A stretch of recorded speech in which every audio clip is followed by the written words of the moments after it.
भक्तगणों, जय माता दी, जय श्री कृष्ण।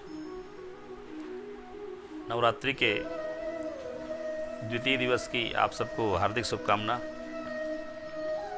आए दूसरे दिन पूरे विश्व में ब्रह्मचारिणी माता की पूजा होती है।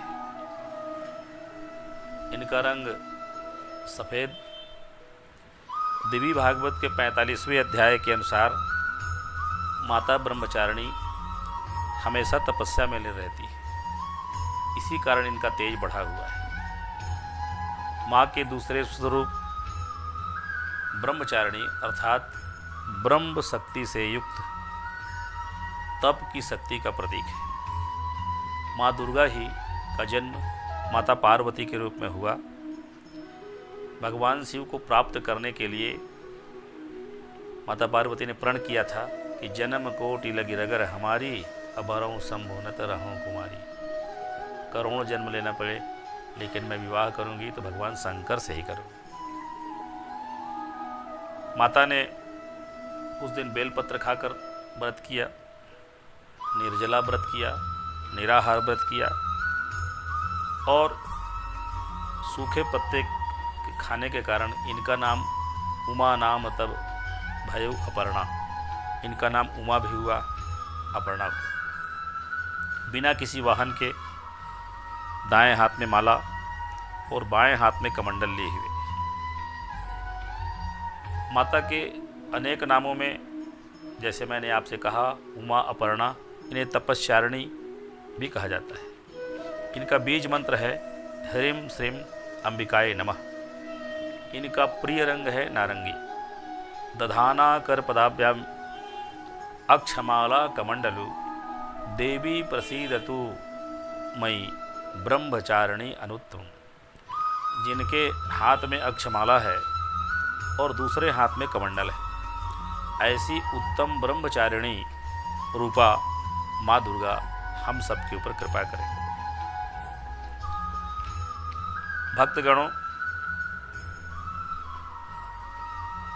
ब्रह्मचारिणी माता का व्रत हमारी कुमारी बहनें भी कर सकती हैं जिनका विवाह सिद्ध नहीं हो पा रहा है। शुद्ध वस्त्र धारण करें, सफ़ेद, हरा, गुलाबी, लाल, जो रुचिकर हो, और माता को शक्कर से बना हुआ भोग लगावें, प्रेम से लगावें।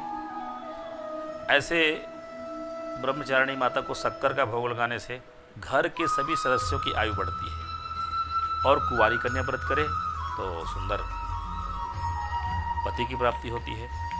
कोई कुमार व्यक्ति कुंवारा व्यक्ति करे तो उसको सुंदर पत्नी की प्राप्ति होती है। ब्रह्मचारिणी माता के पूजा का दूसरा लाभ भी है। व्यक्ति के जीवन में तपस्या, त्याग, वैराग्य, सदाचार और संयम, इन गुणों में वृद्धि होती है। जीवन के कठिन संघर्ष में भी व्यक्ति अपने कर्तव्य पथ से विचलित नहीं होता है। सर्वत्र सिद्धि और सर्वत्र विजय प्रदान करती है ब्रह्मचारिणी माता। पुराणों में इसके बारे में कथा कही गई है। एक बार देवर्षि नारद वीणा को बजाते हुए पर्वतराज हिमालय के यहाँ पहुँचे। माता मैना ने नारद जी से कहा, मेरी पुत्री का हस्तरेखा देखिए महाराज। नारद जी ने हस्तरेखा देखते हुए कहा, इनका जो पति होगा वो बड़ा ही विलक्षण स्वभाव वाला होगा, भीख मांगकर खाने वाला, चीता के राग को धारण करने वाला, नंदी बैल की सवारी करने वाला, बिना माता पिता का। कोई भी संसार के माता पिता अपनी पुत्री के बारे में उत्तम व्रत की कामना करते हैं, उत्तम वर की कामना करते हैं, उत्तम दुल्हे की कामना करते हैं, उत्तम दामान चाहते हैं। माता मैना डर गई और कही, मेरी पुत्री का विवाह हो चाहे ना हो, ऐसे वर से मैं अपनी पुत्री का विवाह नहीं करूंगी जो विचित्र स्वभाव वाला हो। संसार का गरीब से गरीब आदमी भी अपनी बेटी के लिए उत्तम वर चाहता है। तब नारद जी ने कहा चिंता मत कीजिए, ये जितने मैं अवगुण बताया हूँ आपको, अगुण अमान मातु पितहीना उदासीन सब संचय छीना, ये सारे गुण भगवान शंकर में दिखाई पड़ रहे हैं। यदि शंकर जी के साथ इनका विवाह हो जाएगा तो शंकर जी ऐसे देवादिदेव हैं, शिव समान दाता नहीं विपत विदारण हार, लज्जा मेरी राखियो वरदा के अश्वार। भगवान शंकर को देवादिदेव कहा गया है और औढ़र दानी भी कहा गया है।